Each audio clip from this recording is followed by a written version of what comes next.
In the Gospel of Matthew, Jesus offers a short but powerful image of the kingdom of heaven that speaks directly to the human heart's search for meaning and fulfillment.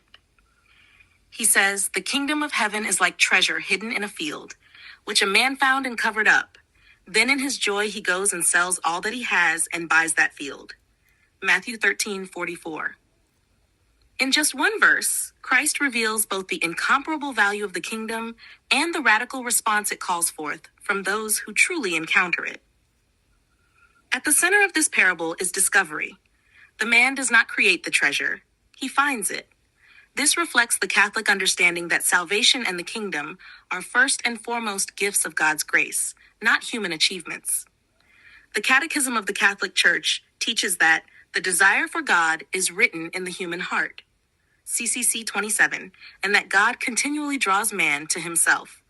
The hidden treasure symbolizes this divine reality, God's life, truth, and love, present in the world, often unnoticed, yet waiting to be discovered by those open to grace. The man's response is striking. Upon discovering the treasure, he, in his joy, sells all that he has and buys that field, Matthew 13:44. This is not a reluctant sacrifice, but a joyful exchange. The Catechism explains, the kingdom of God has been coming since the Last Supper and is in our midst, CCC 28:16, and encountering it demands a total reordering of one's life. The man gives up everything, not out of loss, but because he recognizes that what he gains is infinitely greater. This reflects the call to conversion, where the believer freely detaches from sin and lesser goods to embrace the supreme good, who is God himself. Fundamentals of Catholic dogma emphasize that God alone is the ultimate end of man.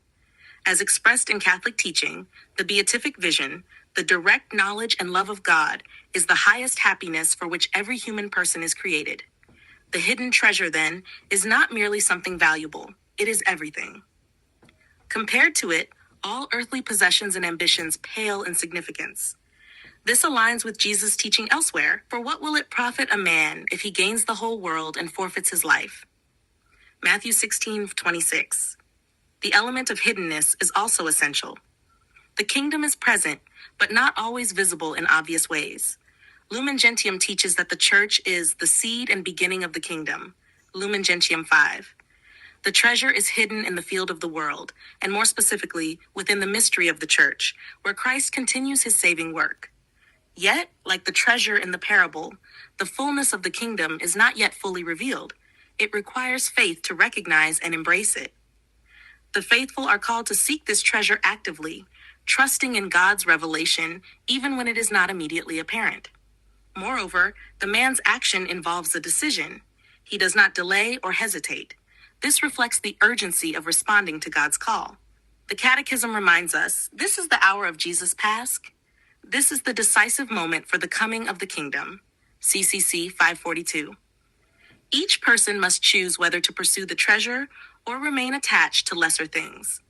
The parable challenges believers to examine their priorities. What are we willing to give up for the sake of God's kingdom? There is also a communal dimension.